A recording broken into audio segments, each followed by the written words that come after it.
Ya, kita lanjutkan poin ke-8. Fandur rahimakallah, lihatlah semoga Allah merahmatimu. Kullu man sami'ta kalamahu min ahli zamanik, setiap kali engkau mendengar seseorang di zamanmu mengucapkan sesuatu, ini halal, ini haram, ini boleh, ini tidak boleh. Seperti sekarang ini kita dengar mengucapkan selamat hari Natal, nggak apa-apa. Memperingati hari kelahiran Nabi, bagus.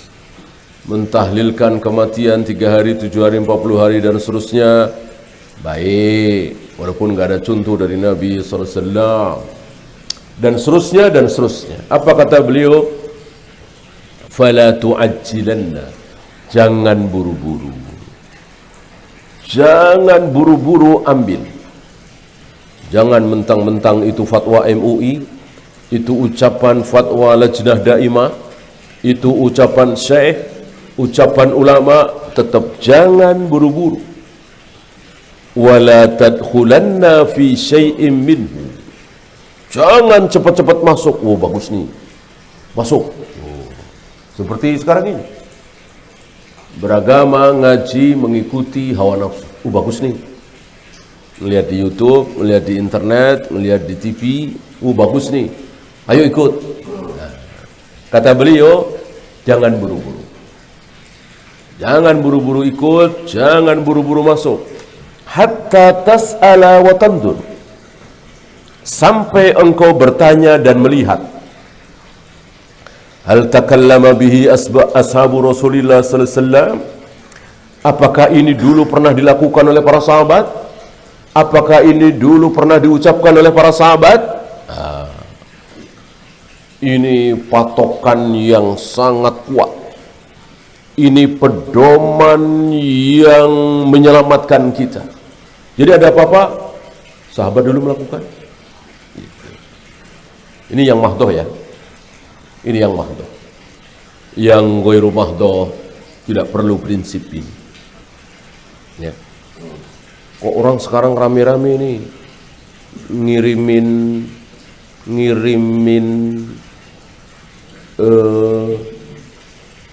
pulsa listrik buat masjid, buat pesantren gitu. Kok rame-rame nih ngirimin pulsa listrik buat yayasan Islam.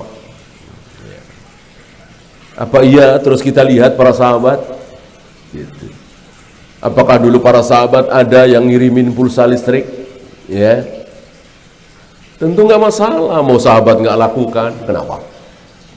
Iya, karena sodakoh, bantu orang, berbakti kepada orang tua, birrul walidain ya, itu ghairu mahdoh. Nggak nyontoh sahabat nggak apa-apa. Yang nyontoh sahabat itu yang mahdoh.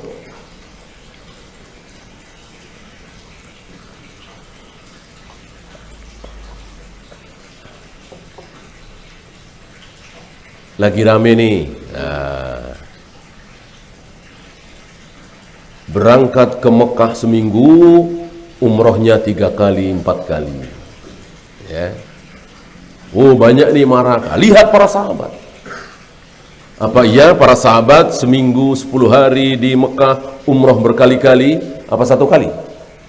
Apa 1 kali? 1 kali. 1 kali. Ini kan mahdoh.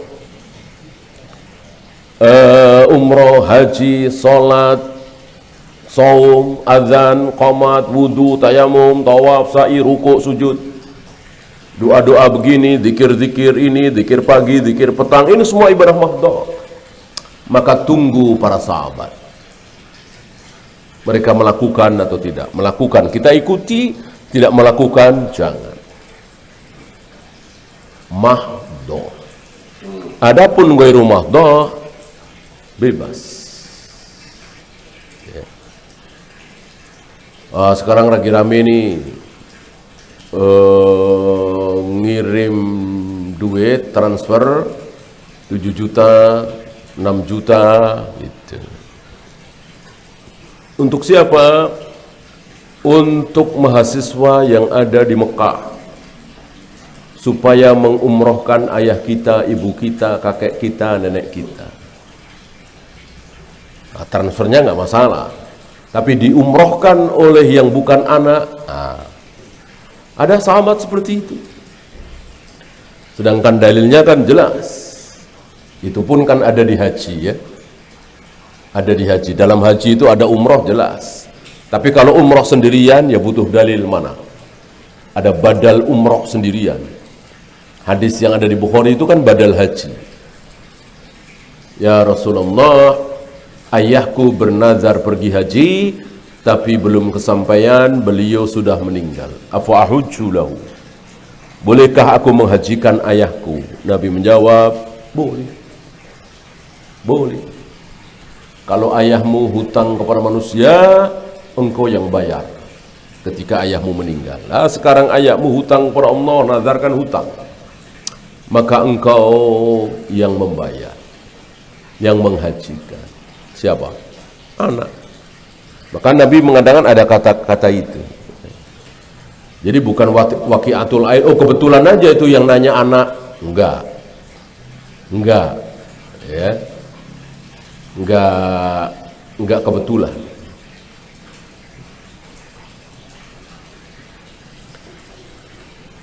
Beda dengan doa, misalnya Nabi pernah berdoa di pagi hari,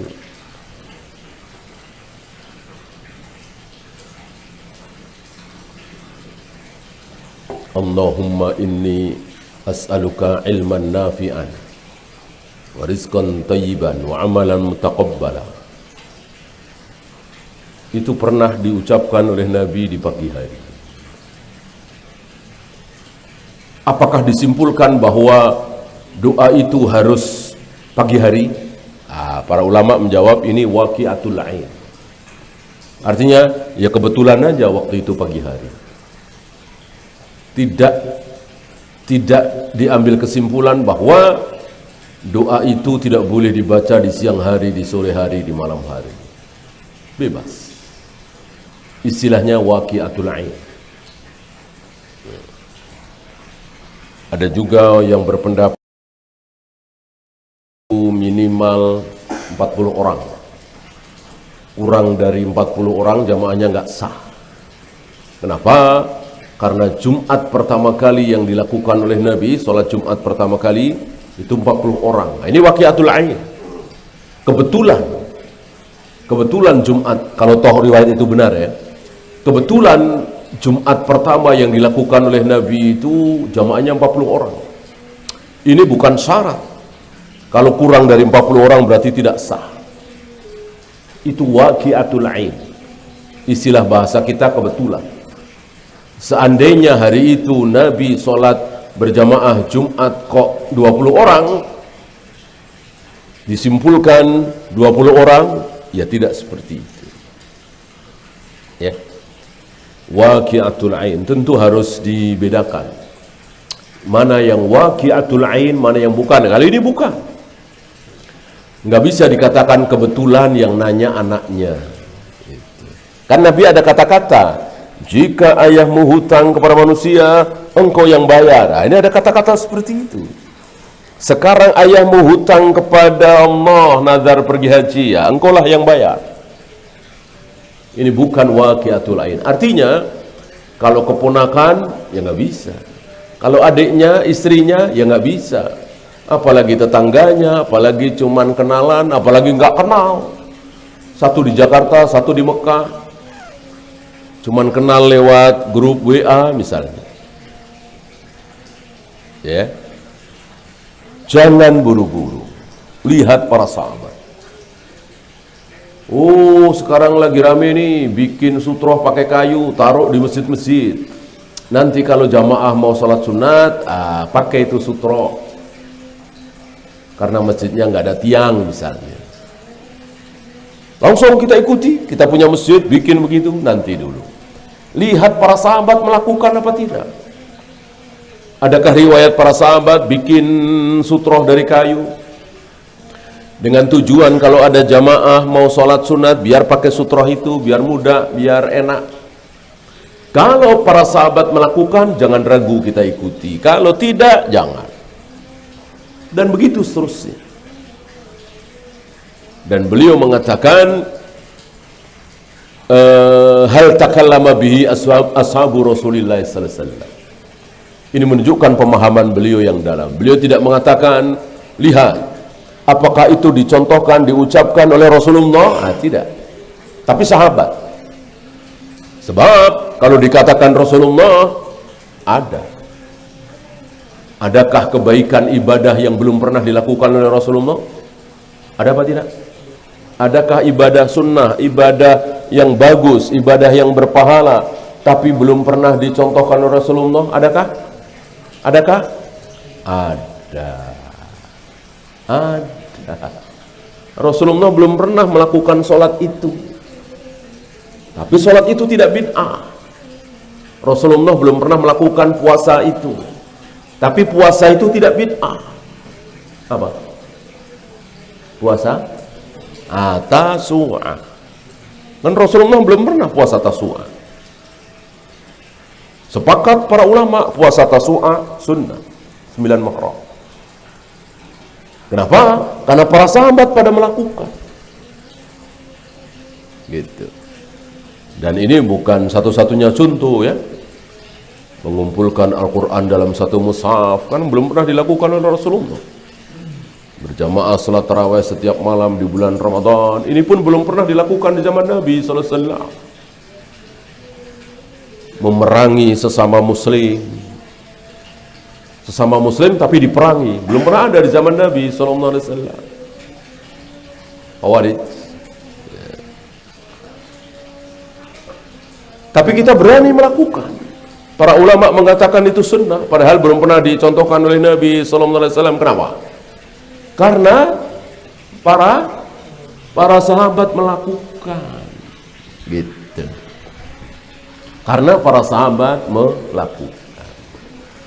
Oleh karena itu kaidahnya, laukana khairan lasabakuna ilai, apa lasabakona rasul. Bukan rasul, tapi sahabat. Kalau sahabat nggak ada. Coba antum cari sampai pusing, nggak akan ketemu. Ibadah, sholat, puasa, zikir, wirid, berpahala, baik, tapi belum pernah dilakukan oleh para sahabat. Ayo cari, nggak bakalan ketemu. Kalau belum pernah dilakukan oleh Nabi, ada, walaupun tentu tidak banyak ya. Merubah Ka'bah. Pernahkah Rasulullah merubah Ka'bah? Belum pernah. Tapi sahabat berani. Bangunan Ka'bah itu dirubah. Di zaman Abdullah bin Zubair. Sebelum beliau dibunuh, disalib di dekat Ka'bah itu. Bangunan Ka'bah itu dirubah oleh beliau. Ya. Dirubah menjadi seperti apa? Seperti yang dicontohkan oleh Nabi Ibrahim, Nabi Ismail. Berdasarkan apa? Tentu sabda Nabi sallallahu alaihi wasallam. Karena Nabi pernah bersabda kepada Aisyah, kalau bukan karena kaummu, kalau bukan karena kita baru saja lepas dari kekufuran, aku rubah Ka'bah, ada pintu masuk, ada pintu keluar. Hijir Ismail aku tinggikan, karena hijir Ismail itu bagian dari Ka'bah. Ini di sini, ini di sini, ini sebelah sini, ini sebelah sini. Tapi sampai beliau wafat, belum dirubah seperti itu. Dan ucapan Nabi ini diingat betul, direkam betul oleh Aisyah. Lalu Aisyah sampaikan kepada Abdullah bin Zubair tadi, yang kecilnya sering ditimang-timang oleh Aisyah. Siapa Abdullah bin Zubair? Anaknya Asma. Asma dengan Aisyah kan kakak beradik, sama-sama anaknya Abu Bakar, berarti keponakan. Bibi dengan keponakan mahram bukan? Mahram ya. Maka Abdullah bin Zubair sering keluar masuk ke rumah Aisyah dengan leluasa karena mahram.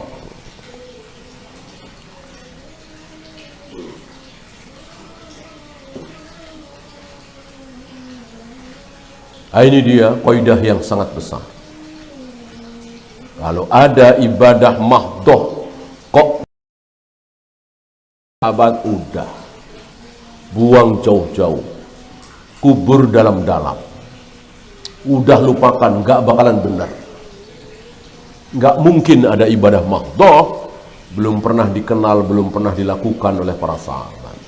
Kalau ghairu mahdoh mungkin, tadi sudah kita bahas, sangat mungkin sekali. Nah, di sini kita harus tahu mana yang mahdoh, mana yang ghairu mahdoh. Kalau mahdoh harus pernah dilakukan oleh para sahabat. Ya. Saya kira ini perlu dan harus dimasyhurkan agar kaum muslimin menjadi faham bahwa ibadah itu tidak boleh, ibadah mahdoh itu tidak boleh kecuali apa yang pernah dilakukan oleh para sahabat. Au ahadum minal ulama, atau salah seorang ulama. Kan kita nggak tahu nih dari sahabat gimana, lewat setelah sahabat. Bahkan ada kaidah begini, kalau ada orang membawa riwayat Ibnu Abbas, pikir-pikir dulu, lihat-lihat dulu, timbang-timbang dulu, sahih apa tidak. Gitu. Tapi kalau ada orang membawakan ucapan Mujahid, ambil, lebih aman. Padahal Mujahid apanya Ibnu Abbas? Mujahid apanya Ibnu Abbas? Muridnya. Loh kok begitu? Nah, ini luar biasa ya. Para ulama itu jelinya. Ya. Ibnu Abbas gurunya Mujahid. Tapi mereka mengatakan kalau ada orang bawa-bawa ucapan Ibnu Abbas, pikir-pikir dulu, timang-timang dulu, lihat-lihat dulu, sahih apa tidak. Maksudnya, betulkah Ibnu Abbas ngomong seperti itu? Gitu. Tapi kalau Mujahid, lebih aman. Lebih aman. Ya. Artinya, tidak terlalu nimang-nimang, mikir-mikir gitu. Kenapa? Karena banyak sekali orang yang mengatasnamakan Ibnu Abbas. Bentar-bentar ini kata Ibnu Abbas, bentar-bentar ini kata Ibnu Abbas, padahal bukan. Gitu. Adapun Mujahid jarang sekali orang yang berbohong atas nama Mujahid. Berbohongnya atas nama Ibnu Abbas. Gitu. Maka kalau dalam kitab-kitab tafsir, pembicaraan tentang tafsir membawakan ucapan Ibnu Abbas, ini kata Ibnu Abbas, tunggu dulu. Betulkah Ibnu Abbas ngomong seperti itu? Riwayatnya sahih apa tidak? Tapi kalau Mujahid, ambil, lebih aman. Kenapa? Karena orang jarang sekali yang berbohong atas nama Mujahid. Ya, nggak usah jauh-jauh, Rasulullah lah. Yang berdusta atas nama Ibnu Abbas dengan yang berdusta atas nama Rasulullah, banyakan mana? Rasulullah sallallahu alaihi wasallam. Ya. Enggak tanggung-tanggung gitu. Karena kalau yang dibawa-bawa Rasulullah, ya siapa enggak percaya dengan Rasulullah? Gitu ya. Maka bohong buatan Rasulullah padahal tidak, maka ancaman berat sekali. Man kadhiba alayya muta'ammidan falyatabawwa maq'adahu minan nar.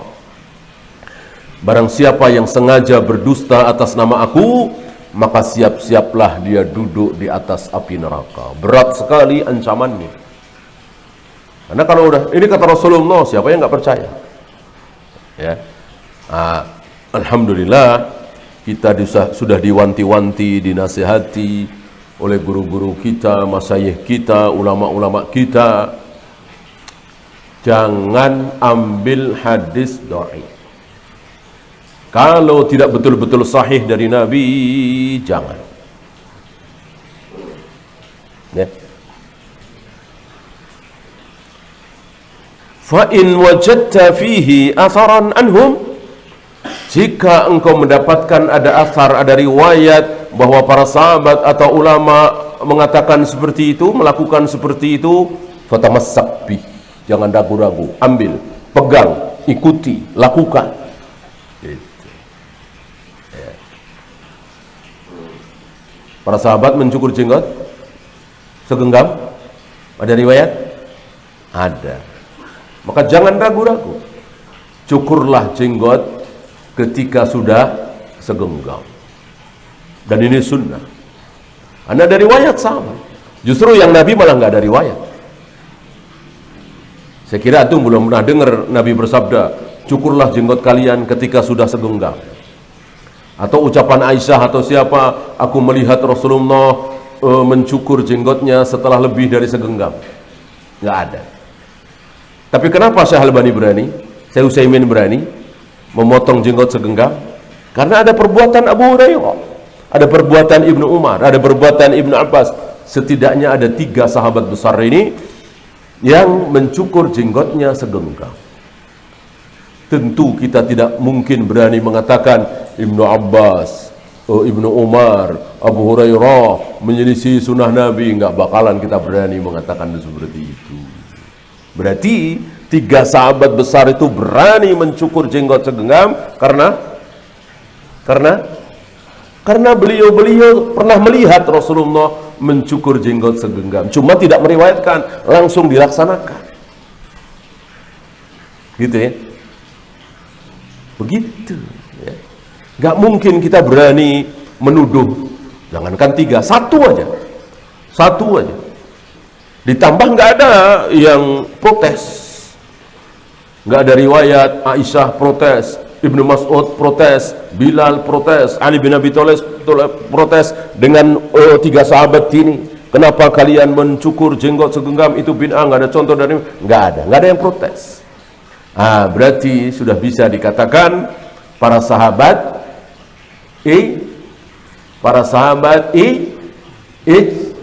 ijma', sepakat. Boleh disimpulkan, harus disimpulkan. Karena kesepakatan sahabat itu tidak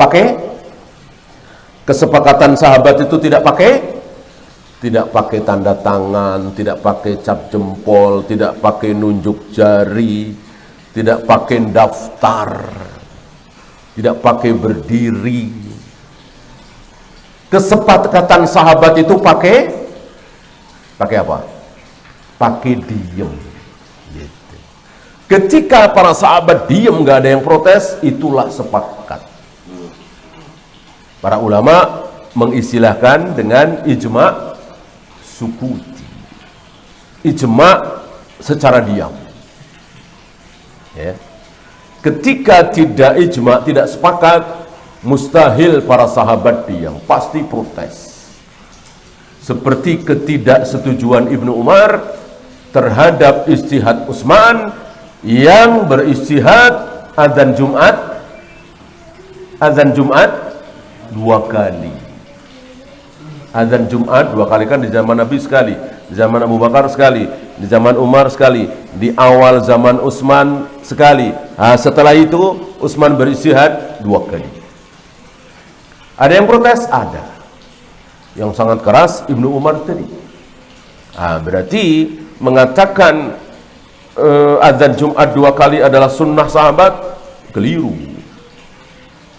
Kan nggak ijma'. Ada yang protes kok.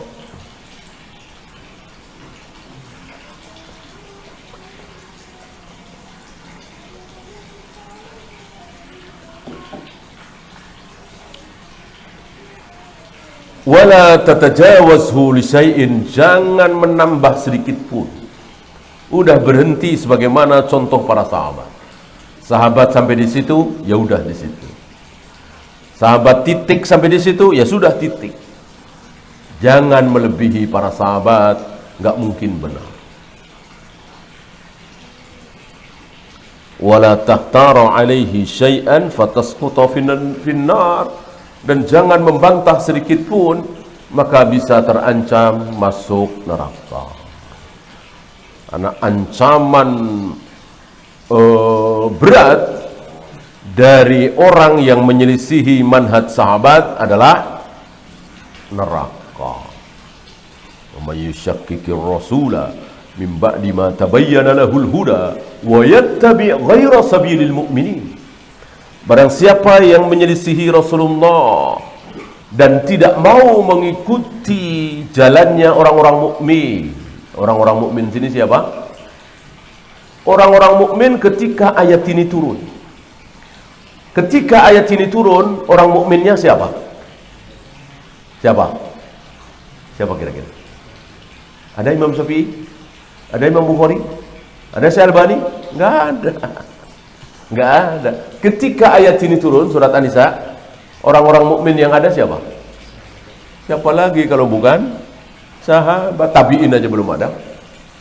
Ya, Tawus, Mujahid, Atha bin Abi Rabbah, belum ada. Belum ada. Satu-satunya kaum muslimin adalah sahabat. Abu Bakar, Umar, Utsman, Ali, Zubair, Talha, Abdurrahman bin Auf, Aisyah, dan seterusnya. Di luar itu enggak ada. Nah, barang siapa yang tidak mau mengikuti Rasulullah dan para sahabat, min ba'di ma tabayyana lahul huda, setelah datang huda, petunjuk, ilmu kepada dia nih. Para sahabat nih motong jenggot segenggam, sebelum segenggam tentu haram. Nih para sahabat begini, nih Rasul dan dia nggak mau. Dia nggak mau. Ya. Apa ancamannya? Dua. Pertama, nuwallihi ma tawalla. Akan kami palingkan kemana dia berpaling. Kenapa dia kemana dia ingin berpaling? Dia tertarik ke Mu'tazilah, ya sudah sekalian. Allah bikin dia mantap di Mu'tazilah. Dia cenderung ke Rafidhah, ya sudah sekalian. Allah bikin dia mantap di Rafidhah. Dia cenderung ke Asy'ariyah Maturidiyah, ya sudah Allah sesatkan sekalian. Allah bikin dia mantap di Asy'ariyah Maturidiyah. Ya, terakhir ancaman kedua, wanuslihi jahannam, dan akan kami masukkan ke jahannam.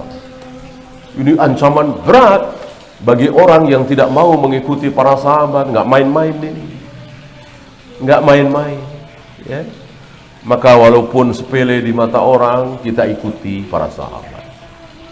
Potong jenggot kalau sudah segenggam, jangan sampai ke dada, ke perut, ke pusar, ya. Orang yang jenggotnya panjang sampai ke pusar siapa? Kalau antum tahu, torekot sufi, torekot sufi sebagian Yahudi, ya. Memanjangkan sampai panjang sekali. Rasul dan para sahabat cuman segenggam, dipotong ketika sudah segenggam, ya. Wallahu a'lam. Ya, itu saja. Ada pertanyaan? Silakan.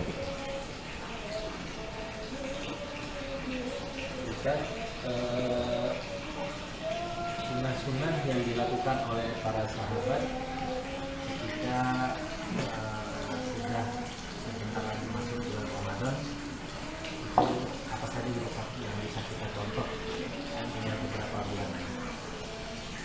Yang mahdoh tidak ada, ya. Nggak ada yang mahdoh. Mungkin ghairu mahdoh bebas, ya. Nah, sebentar lagi mau puasa, jaga kesehatan, jangan begadang, ya. Jangan makan terlalu banyak mungkin, yang santan, yang ini, ya silakan.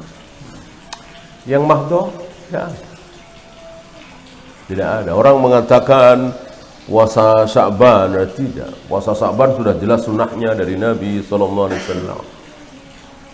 Bukan, ya barangkali hikmah saja, ya. Hikmahnya mungkin latihan dulu. Tapi nggak puasa Sya'ban juga nggak dosa. Jadi secara mahdoh tidak ada. Ya. Kecuali beberapa menit sebelum puasa Ramadan, ya tentu ada sahur, ya, niat. Ya. Adapun yang mahdoh tidak. Kecuali yang bid'ah, tentu tidak tentu tidak pernah dicontohkan oleh para sahabat. Itu dilakukan oleh kaum muslimin, mandi gitu. Bahkan di beberapa tempat itu mandi di kali tertentu. Di Pakistan, India kan ada ceritanya, di sungai apa gitu. Jelas ini bid'ah, bermaaf-maafan ya. Nggak dinukil dari para sahabat mereka bermaaf-maafan sebelum masuk bulan Ramadan, ya, nggak ada.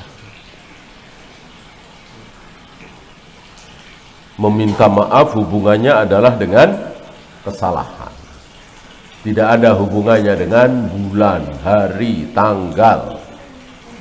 Minta maaf hubungannya dengan kesalahan. Kalau salah minta maaf, walaupun masih jauh dari Ramadan, dari Syawal. Kalau nggak salah, ya ngapain minta maaf? Oh, nggak salah kok minta maaf. Walaupun di Ramadan, walaupun di 1 Syawal. Ya. Nah, ini bid'ah-bid'ah yang tersebar di dunia Islam. Salah satunya bermaaf-maafan.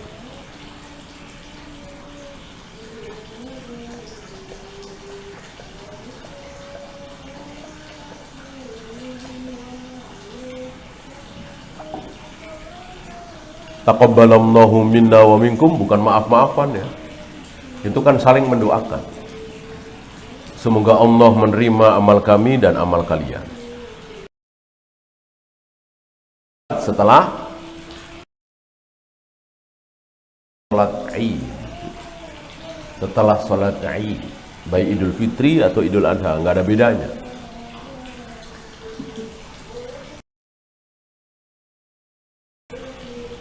Perbedaan Idul Fitri dan Idul Adha ada tentunya, tapi dalam taqabbalallahu minna wa minkum tidak berbeda antara Idul Fitri dengan Idul Adha.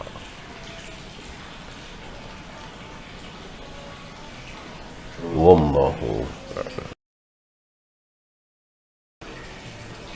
Ada lagi? Silakan.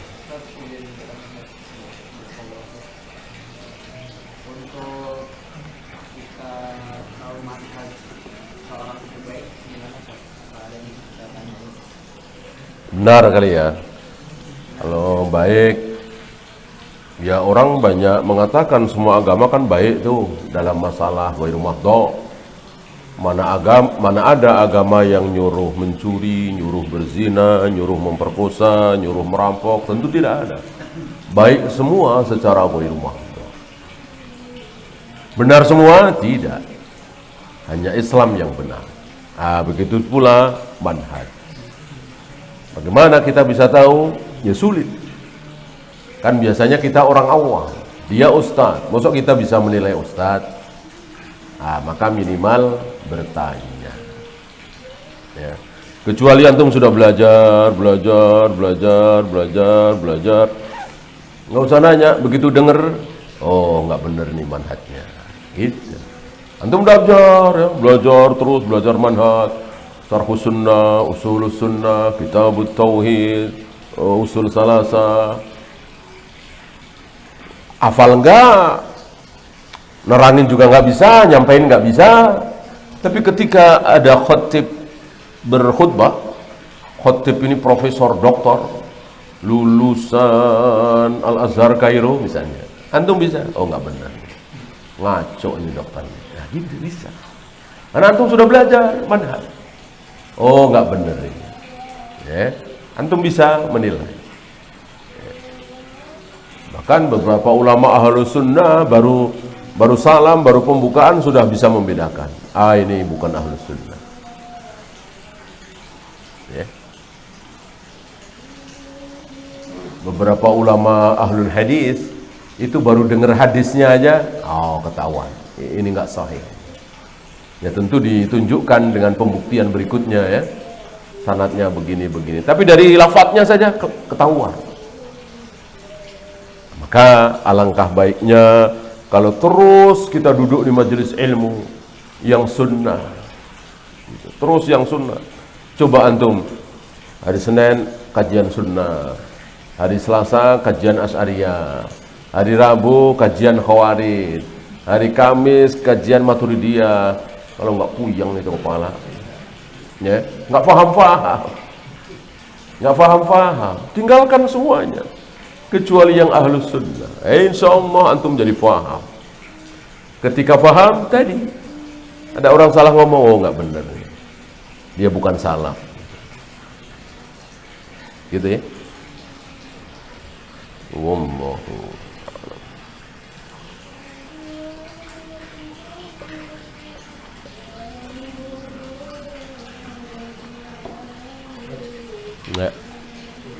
Membedakan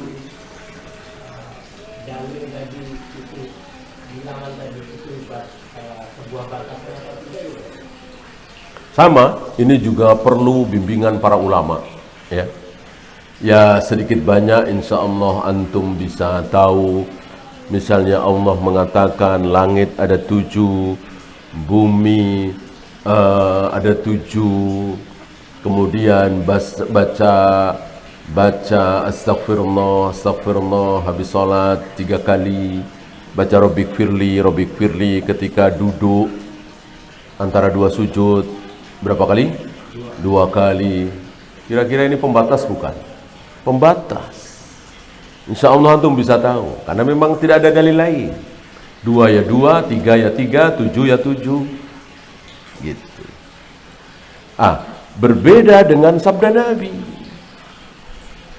sab'una alfan yadkhuluna al-jannata bighairi hisabin wala adab. Ada 70.000 umatku yang akan masuk surga tanpa hisab, tanpa azab. Pembatas? Para aimah mengatakan ini bukan pembatas. Kenapa? Karena setiap satu orang dari 70.000 itu bisa mengajak yang lain. Berarti kan bukan 70.000, bisa mengajak 1.000, gitu. Berarti bukan pembatas. Ada lagi ketika Nabi mengatakan tidak ada bayi bisa ngomong kecuali Bani Israel. Bayi Bani Israel yang bisa bicara itu 3. Di luar Bani Israel ada ya. Wallahu a'lam.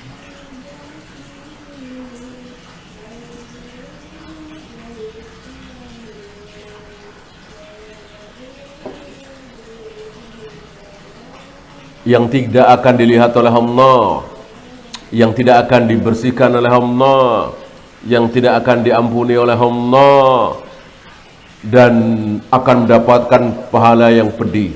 Kata Nabi ada berapa? Ada 3, ya. Al-musbilu izaruhu, orang yang pakaiannya isbal. Syekhun zalim, orang sudah tua tapi masih berzina. Kemudian orang yang membikin laku dagangannya dengan cara sumpah palsu. 3 kan? Nah setelah dikumpulkan dalil-dalil yang ada, lebih dari 3. Lebih dari 3 orang-orang yang tidak akan dilihat oleh Allah, tidak akan diajak bicara oleh Allah, dan akan mendapat azab yang pedih. Jadi sekali lagi, kita jangan buru-buru menyaingi para ulama. Oh ini bukan pembatas, oh ini pembatas, ya. Karena kita bukan ulama, ya sudah, kita ikuti penjelasan para ulama. Ulama kan mengetahui semua dalil, ya setidaknya banyak dalil yang mereka tahu. Kita kan tidak, kita paling 1-2. Maka kita serahkan pada para ulama untuk menyimpulkan. Wallahu a'lam.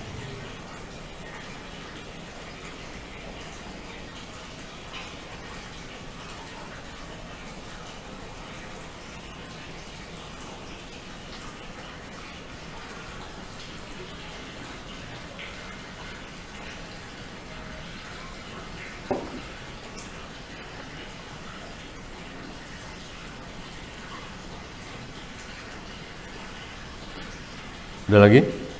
Habis? Kalau habis kita akhiri siapan salat maghrib.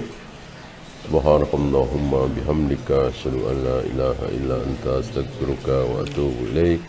Assalamualaikum warahmatullahi wabarakatuh.